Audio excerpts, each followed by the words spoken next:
Okaeri Nasai Minasan. Today we're gonna talk about Kamen Rider Gotchard episode 36. And I really did not expect me to say this, but bro, the story of Gotchard is insane, man. Like, this episode really show us how crazy of a plot twist this entire show actually is, and it finally give us the gravity of the entire story itself. I really love how they are actually taking the story forward, how they are telling the story. I felt like this is like all the earliest arc is just a filler to the final arc of the story, man. It's like when you see this final arc of the story, you're like, oh man, like everything that has been teased to us at the beginning of the series has finally came true, finally came to pass. Like I said, man, like in episode 2, we already saw Gigis. We already saw the Alchemist of the Dawn,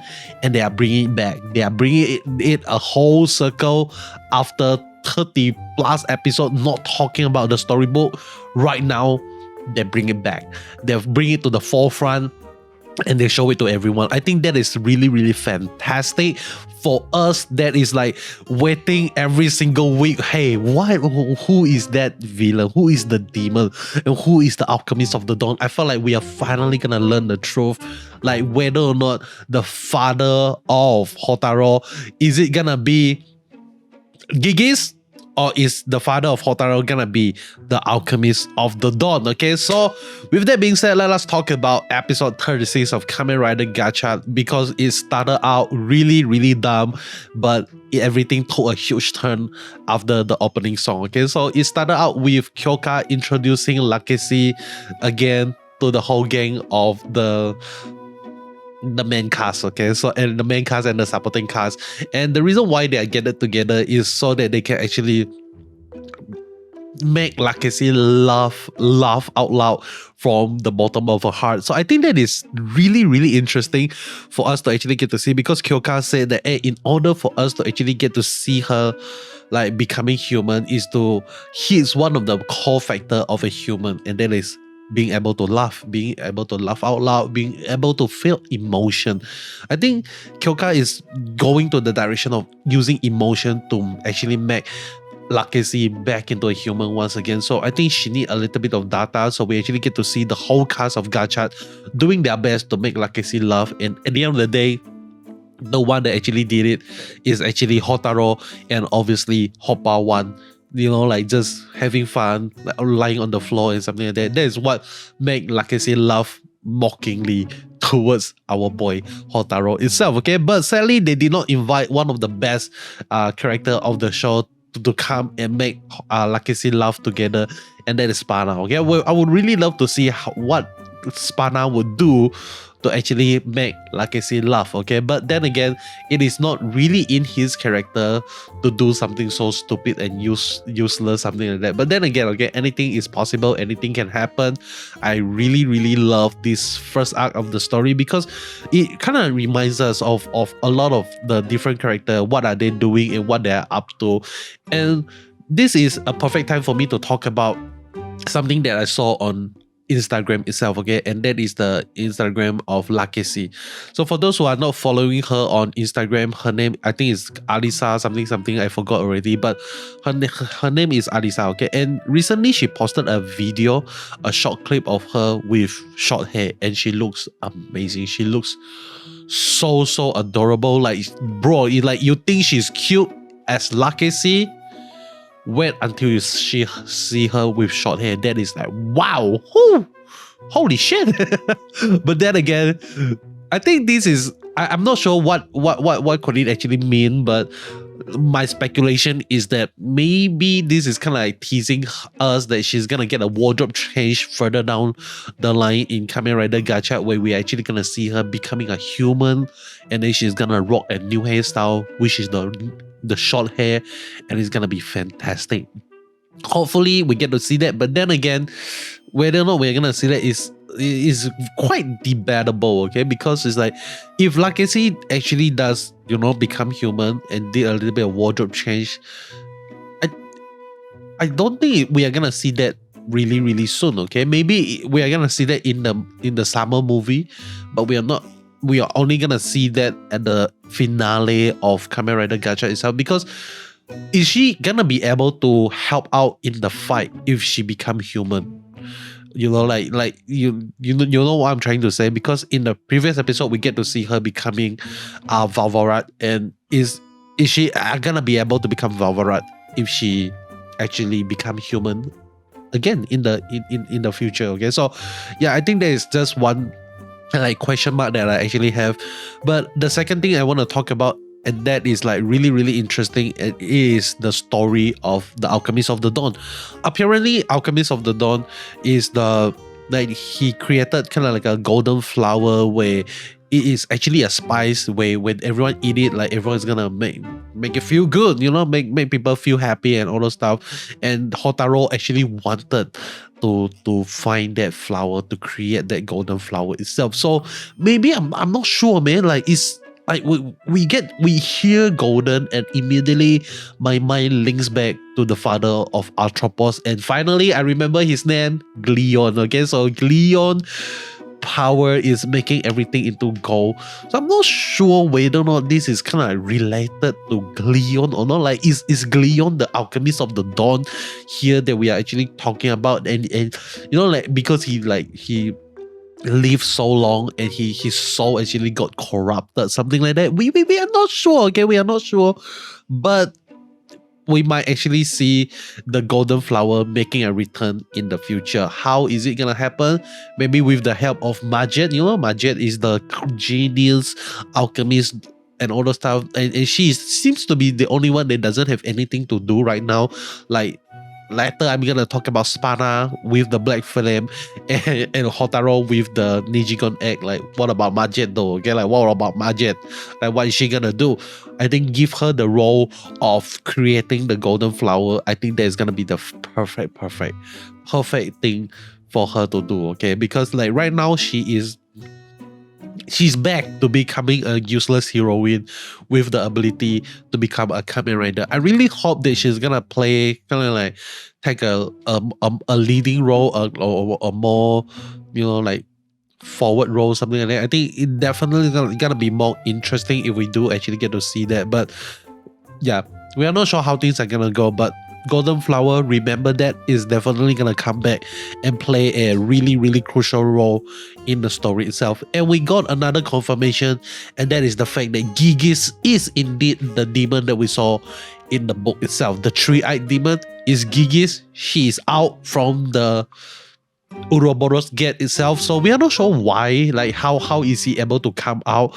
Like maybe he uses Glion as his horse to channel the power out, something like that, and that is why he is not looking like the demon that he is, but he looks like kind of like a humanoid form, something like that. Okay, so maybe that is how the story is actually progressing, but we are not sure why Atropos actually is so loyal to Gigis itself. Like I thought like Atropos is loyal to Glion and not Gigis.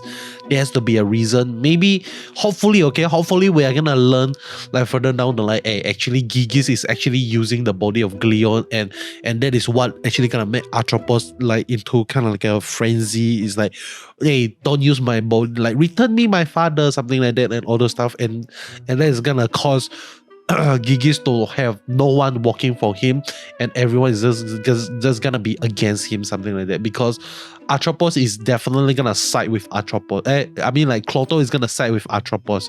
That is what she wants to do. She wants the family to be back together.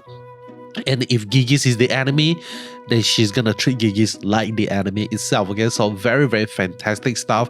And next thing we learn, okay, we learn something very, very crucial. Firstly is the fact that the black flame, that the black flame or purple flame, whatever you want to call it, that Spana actually have, is actually a power of Gigis itself, of the Abyssal King itself. So we are not sure how the hell did Spana actually holds the power of Gigis, but it makes sense for him to be like the black flame was never properly explained when after we saw how he become Valrat. Like that thing just kind of died down, but finally it's back in action once again.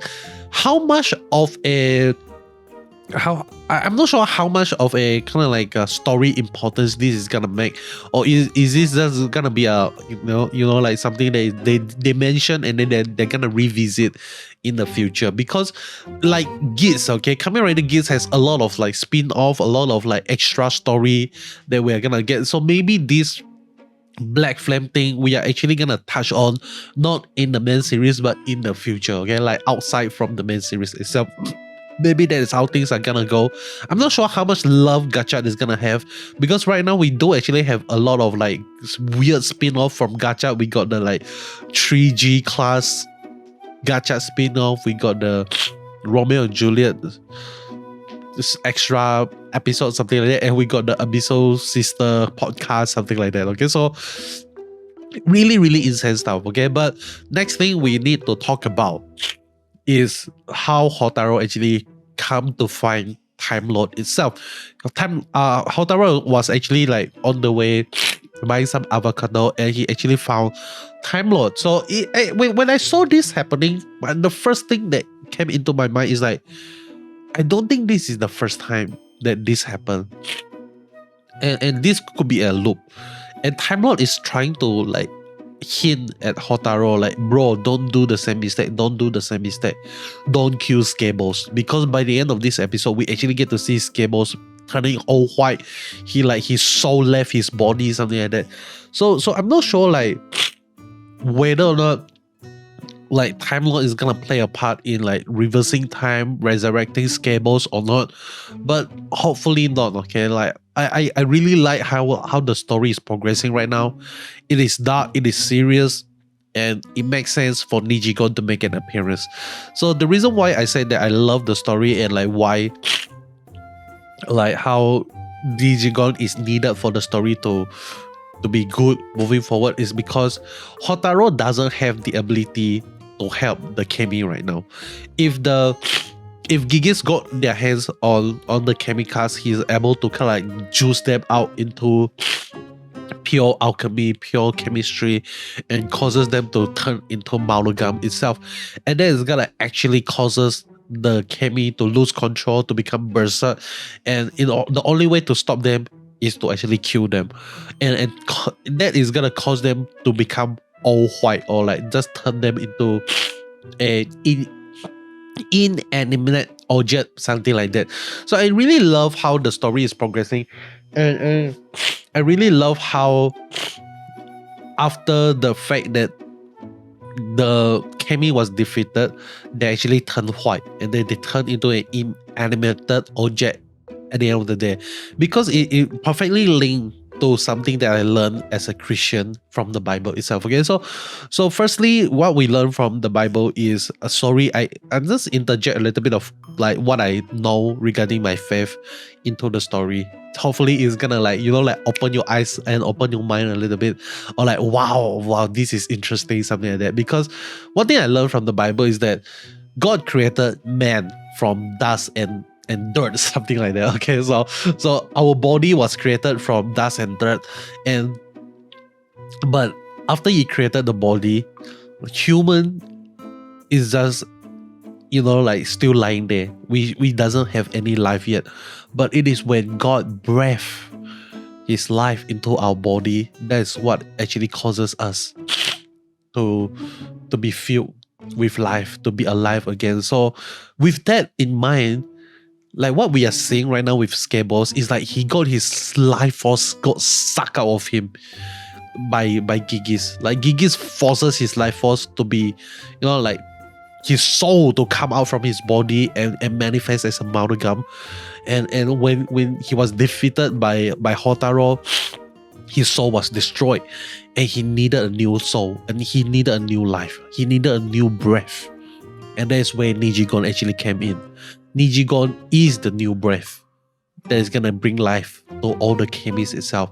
And when Nijigon actually breathed all life into all the other Chemys, Gigis is not gonna be able to turn them into the dark Malgam that we actually saw in this episode again in the future. Okay, so I think that is how the story is gonna progress, and this makes perfect sense when you link it to the story of Daybreak, because in the story of Daybreak we actually get to see that he actually quoted his Chemy Cards all with his own personal orange flame itself. So maybe we are seeing something similar that Daybreak actually did, you know, like his fire is the one that actually like burns all the souls of the Chemy itself, causing all the Chemy to be his own personal creation, because we learn that Gigis is the original creator of all the Chemys card itself. Like, we know the first two Chemy cards are Gotchard and Dragonolas, but who created them? Who is the creator of these two Chemy cards? Gigis is the creator, meaning that Gigis is the god of the Chemy. He is the one that is gonna breathe his breath onto all these Chemy cards and causing them to have life and to move around. And right now we are seeing a cycle of the old gods and the new god, something like that. So in a sense, Houtarou is gonna become the new god of the story of the Chemy moving forward. Like, he's gonna be the gods of Chemy and giving life to all the Chemy cards, so that they are no longer gonna be getting life from Gigis, but instead they're gonna get life from Houtarou itself. And maybe this is gonna be the pinnacle where, hey, finally at the end of the day, we are actually gonna see like all these Chemy cards is actually gonna be free from all the evilness of Gigis, but instead they're gonna be as pure like Houtarou, because right now Houtarou is their so-called king, or should I say god, something like that, and that is actually gonna cause the Chemy to behave goodly and not pull pranks on people, hopefully in the future. That is just an idea, just a possibility of how the story can actually go. And I really love this episode. Another thing that they highlight is that how smart Houtarou actually is, because Houtarou actually went into UFO-X is not by random, okay? Because we learned that in the story of Kamen Rider Dread, in order for him to save Sabimaru, he needed the UFO-X ability to like separate people from the suit itself. So he actually tried to use that X-slash thing with Scables, but he failed, and that's why he bopian, okay? Like he had to use Platinum Gotchard and just take him down, because the life of Renge and Sabimaru is on the line, something like that. Okay, so really fantastic stuff here. But then again, with everything that I just say, if it turns out just to be a time loop where Time Lord, you know, like, hey, I'm warning you, okay? Like, I'm warning you, don't do this.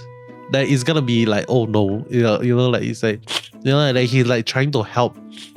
But then again, another possibility regarding the Time Lord is that because we don't actually get to see Houtarou making friends with Time Lord yet at the moment. So maybe Gigis actually found Time Lord first, and based on how this episode actually showed us, it's almost like Time Lord is the one that is actually bringing all the character that needed to be there to the scene itself. Like, he brought Houtarou to meet up with Gigis, he bring Renge and Sabimaru to the scene, so that, you know, like they needed to be there, so that Houtarou needed to protect them, something like that. So maybe all of this thing was a ploy of Gigis, like using the ability of Time Lord.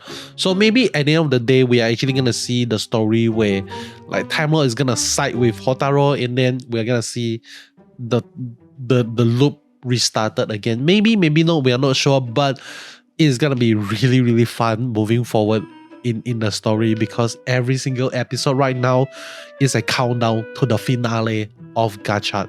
So with that being said, that is all from me. Hope you enjoyed the video.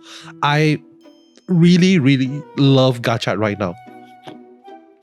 The first 10 episode is sucks balls, really sucks balls. But when the story pick up, when you allow time for the story to really mature, I felt like, bro, it is worth the wait. I'm not sure. Maybe you can let me know in the comment section below.